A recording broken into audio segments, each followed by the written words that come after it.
relator da reforma tributária, o senador Eduardo Braga, do MDB do Amazonas, vai se reunir ali com o relator da matéria na Câmara dos Deputados, que foi o deputado Aguinaldo Ribeiro, do PP da Paraíba. Esse encontro está previsto para acontecer hoje, na quarta-feira. Braga, esse encontro entre o... É importante a gente lembrar que esse encontro entre Braga e Aguinaldo Ribeiro está acontecendo depois de um outro encontro que aconteceu ontem, entre o ministro da Fazenda, Fernando Haddad, e o presidente do Senado também, Rodrigo Pacheco, lá na residência oficial, inclusive, em que Haddad foi ali para entender com Pacheco qual vai ser o rito desse texto da reforma tributária dentro do Senado Federal, e o objetivo é tentar dar celeridade a esse texto. No encontro, ficou acordado ali que a reforma não vai ser fatiada, como queria o governo. A análise no plenário ela deve ocorrer até o meio do segundo semestre, aproximadamente. Essa, pelo menos, é a expectativa. O vice-presidente e ministro também do Desenvolvimento da Indústria, Comércio e Serviços, Geraldo Alckmin, defendeu que os ajustes sejam feitos na reforma tributária durante a tramitação no Senado Federal. O que disse Geraldo Alckmin hoje de manhã? Hoje de manhã ele participou de um evento e aí falou sobre esse assunto e disse que o seguinte, abre aspas, o projeto que foi aprovado na Câmara foi bom, mas ele não é perfeito, mas 95% do texto já é um avanço, foi o que disse Geraldo Alckmin. E ainda seguiu ali falando que pequenos reparos serão feitos no Senado Federal, e essa declaração, então, ela foi dada hoje, na quarta-feira, durante uma live da EBC, que é o canal de notícias oficial do governo. Alckmin ainda alertou que agora não há como reduzir a carga tributária.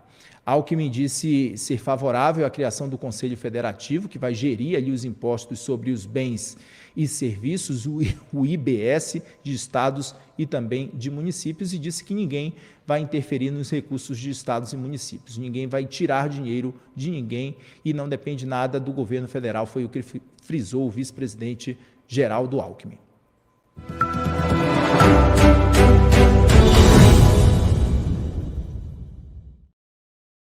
Seguir falando sobre esse assunto, porque a gente tem um convidado importante para ouvir agora aqui no nosso meio-dia em Brasília.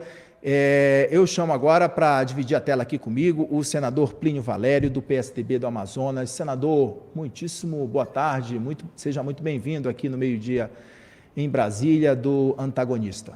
Boa tarde, Quezô. Prazer estar aqui com você, irmão.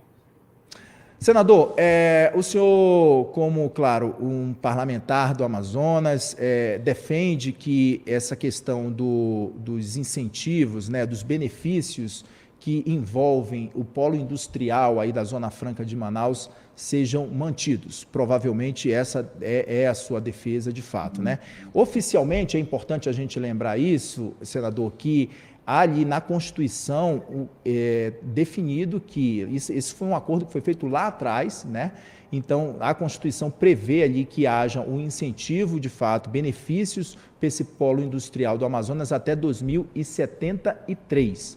Com a aprovação desse texto ali dentro da Câmara dos Deputados, qual a sua avaliação? O texto ainda vai passar por uma tramitação na CCJ, para depois sim ser avaliado ali dentro do plenário e, claro, se tiver mudança, vai voltar para a Câmara, É o rito normal ali do que diz o regimento interno do Congresso Nacional. Qual a sua avaliação, senador, sobre essa questão da Zona Franca de Manaus? O texto que vai ser aprovado aqui não será o mesmo que vem da Câmara. Essa certeza eu tenho, porque a gente tem conversado muito e cada um de nós tem que apresentar proposta de emendas.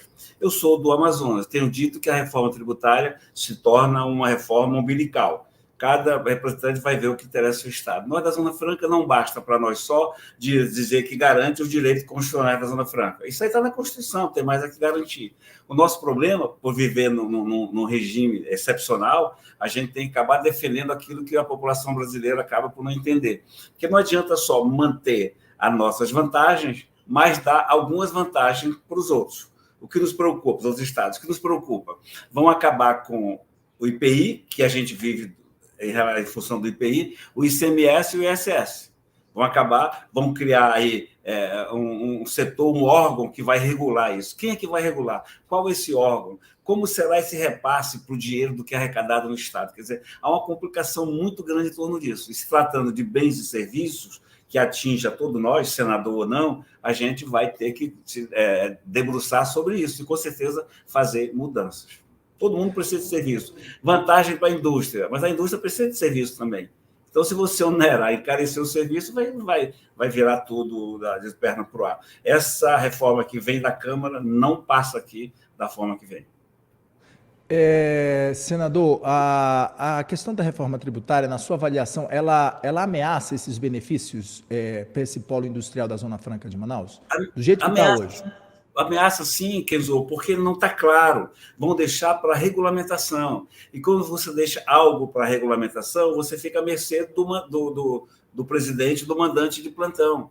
Tudo que fica posteriormente para ser regulamentado, e a gente fez na questão do Estatuto do Garimpeiro, as leis que regem os indígenas, fica para depois. Nós não podemos, para mim, por exemplo, eu distou um pouco da nossa bancada. Eu acho que, para nós, Zona Franca, é melhor que está.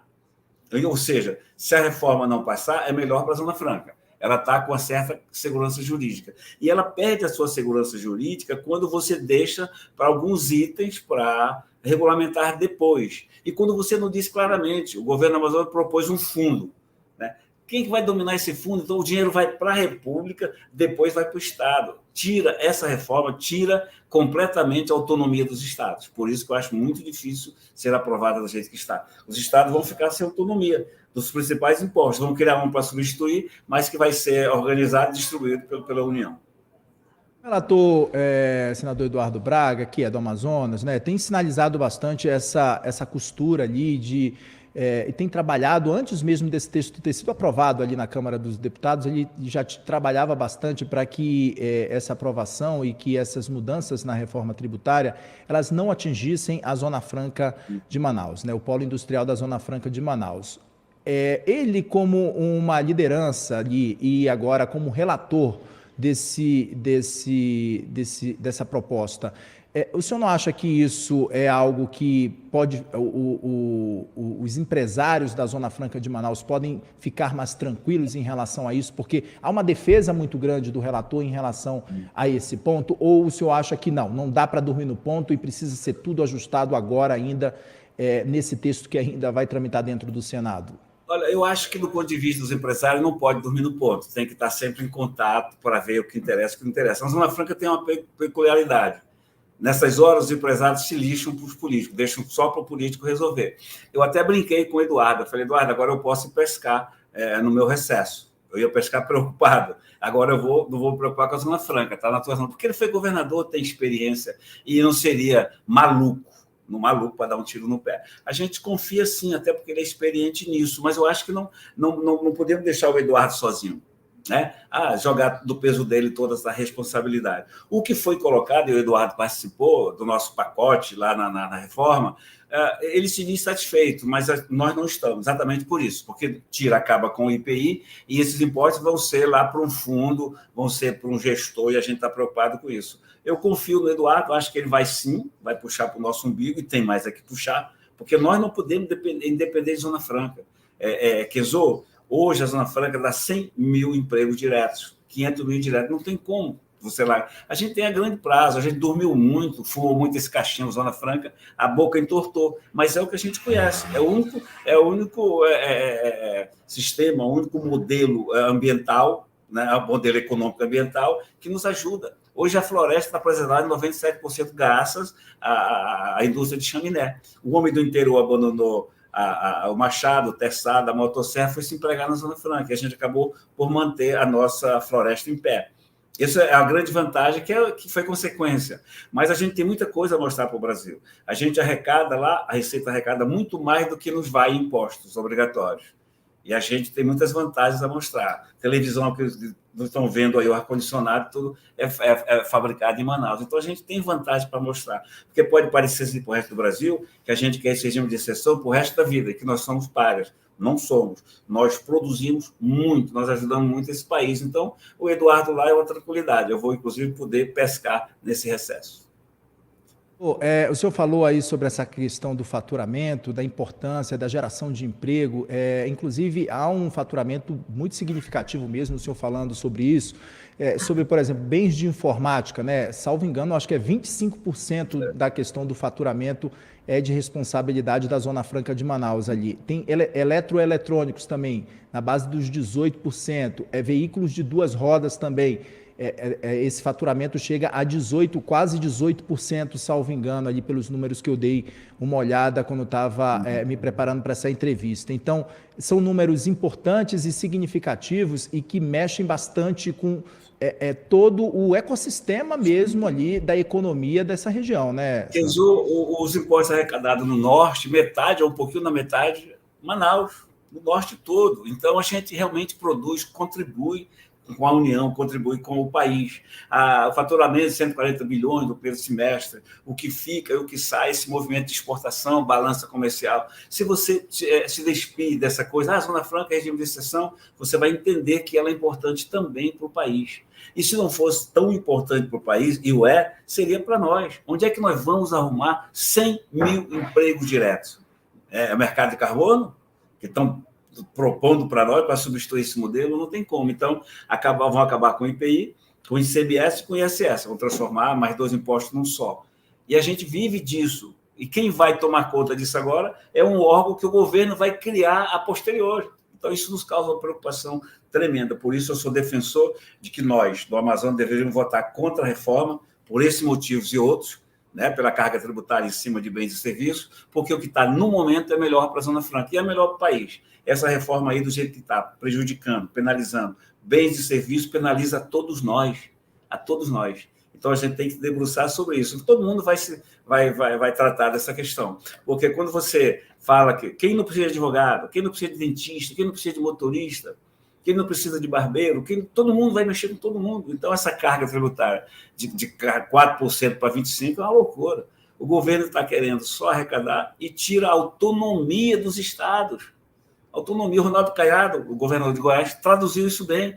O governo acaba de nos amputar uma perna e, na mesma hora, nos dá uma muleta, para a gente andar de muleta. É exatamente isso. Ele está tirando a autonomia dos estados e dando esmola. E essa esmola você vai ter que mendigar com o pires na mão do governo, do presidente de plantão. E a gente sabe que o pedinte não tem opção nenhuma, a não ser receber o que pede.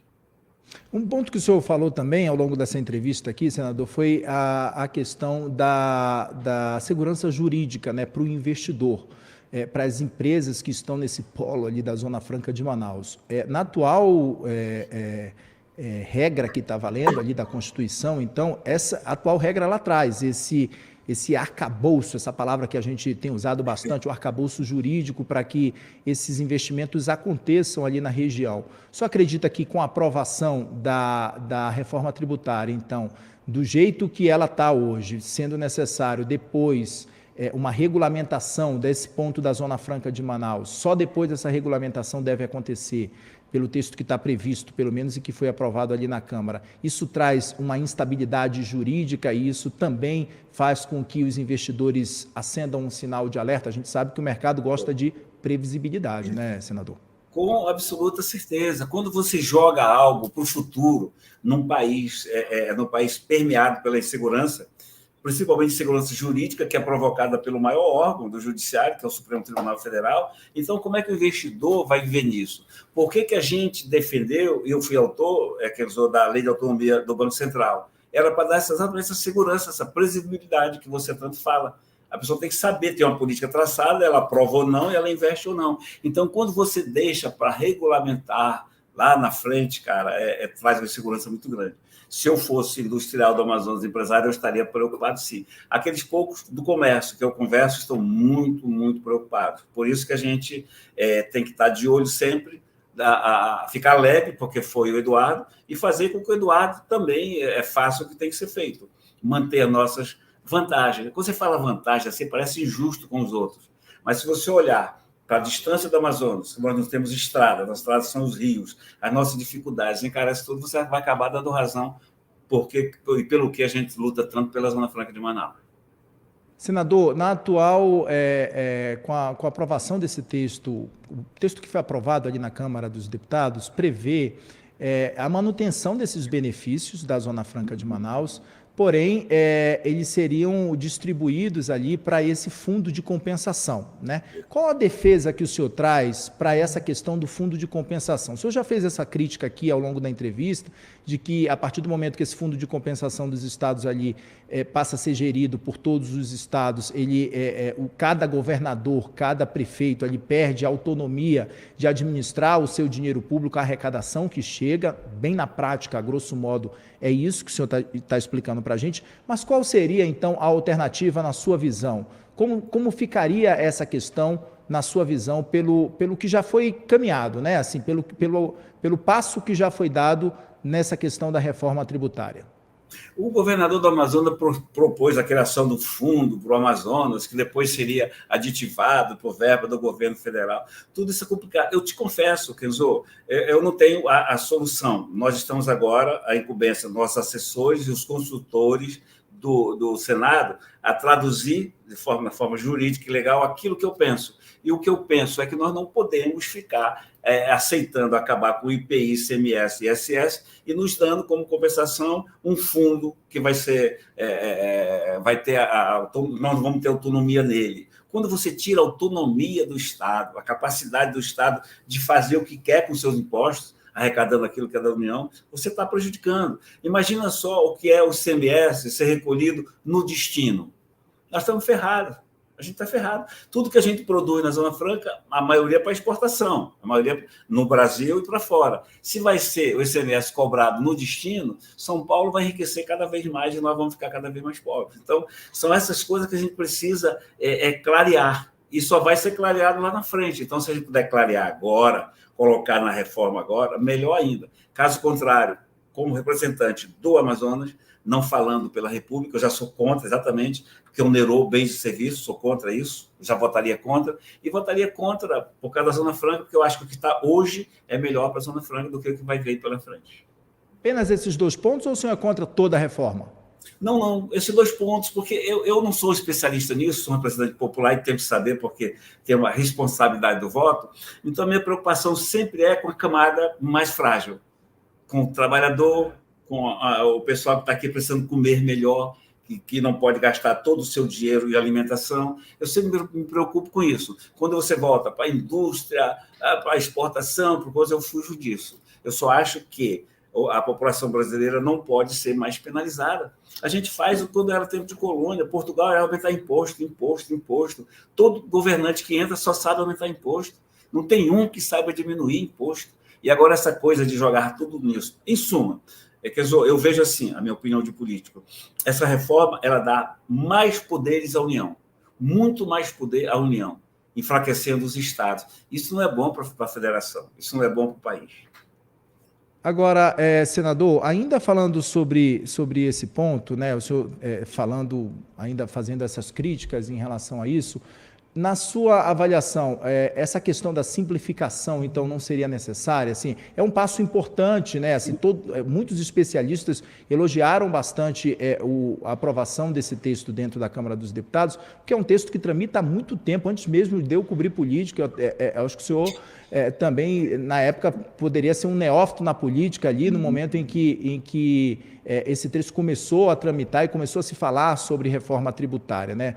Muitos especialistas comemoram essa aprovação, mas a gente sabe que, por exemplo, desse ponto, do que foi aprovado na reforma, a reforma foi aprovada ali muito no quesito de bens e de serviços de uma forma geral, né? Sobre essa questão dos serviços, sobre a tributação dos serviços e o patrimônio, né? Porque acaba que pode, de fato, há um contraponto em relação a isso, a essa aprovação, é exatamente esse, porque o patrimônio, quem tem grandes patrimônios, continua com a mesma questão da tributação. Isso não vai ser alterado para quem tem grandes patrimônios, né?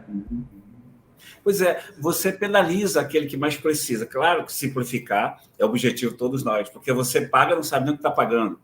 E quando você simplifica e transforma no imposto único, você sabe, pelo menos, como você está sendo espoliado. A simplificação é perfeita. Agora, quando você fala na alíquota, você fala em taxa, que você coloca no texto um tributo que vai passar de 4%, né, para 25%, Isso é abominável. Por si só, esse número já é para nos assustar. Simplificar, beleza, mas aí não estão simplificando. Estão acabando com os impostos para simplificar, mas, ao mesmo tempo, quando onera um setor, né, como de bens e serviços, você complicou tudo. Porque é bens e serviços que comanda nossas vidas.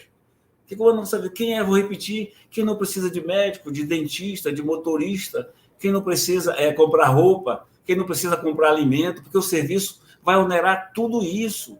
Não adianta você dar vantagem para a indústria. Estamos protegendo a indústria, damos vantagem. Sim, a indústria por si só não funciona, ela vai precisar de serviço também. Ela vai precisar de pintura, precisar de encanamento, e tudo que a gente fala, quando se fala serviço, é tudo. E se você onera numa taxa que vai chegar a 25%, já basta o imposto de renda, que leva 27%. E o governo vai bastar trabalhar no imposto de renda também. Então, como político, como uma pessoa que vem, que conhece, que vem da população do meio, jornalista que sou, a gente tem que se preocupar com esse lado. Eu não posso, como um todo, tomar conhecimento da reforma como um todo. Eu tenho que ter opiniões embasadas pelos especialistas nessa área. E o que eles me dizem? Quando vai onerar de 4% a 25% bem de serviço, prejudica toda a população brasileira. Não aquela camada de rico, aquela não prejudica, mas aqui embaixo, classe média para baixo, a gente vai sofrer horrores. É obrigação nossa, pelo menos, se contrapor a esse tipo de coisa. Então, eu tenho 2 motivos para votar contra a reforma. Um, que onera a classe trabalhadora, que prejudica o país, porque onera bem de serviço. E a outra, porque eu acho que a Zona Franca fica melhor do jeito que está.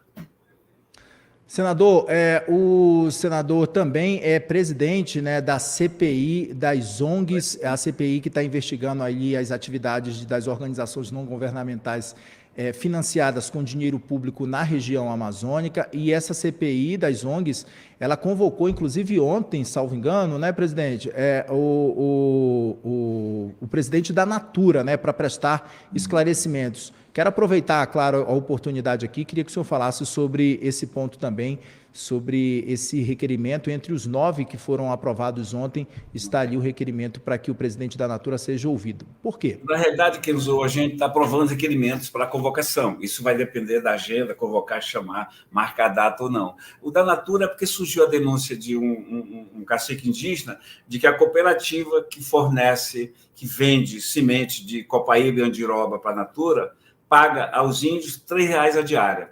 A Natura diz que paga muito mais do que isso à cooperativa, mas é uma cadeia. A gente precisa de explicações deles, nada de além do que isso. E que a Natura detém o royalty dos produtos oriundos da copaíba e da andiroba. Então, a gente precisa clarear para mostrar como é que essa coisa está funcionando. Mas isso não é tudo nem metade. O que a gente quer são aquelas ONGs ambientalistas, conservacionistas, que estão a serviço de uma agenda global, promovendo há 40 anos estudos forjados, laudos antropológicos forjados, para pedir demarcação de terras. Esse conluio que existe entre IBAMA, FUNAI e ONGs. É isso que a gente quer mostrar, essa caixa preta. Trouxemos os índios aqui para dizer, olha, nós não queremos só terra, a gente quer dignidade, quer trabalho, quer políticas públicas. Então, nós estamos dando voz aos índios invisíveis, não aqueles índios treinados pelas ONGs. Nós estamos mostrando o mau serviço que é prestado por essa gente e abrir a caixa preta do Fundo Amazônia, que até agora só serviu para enriquecer meia dúzia de ONGs.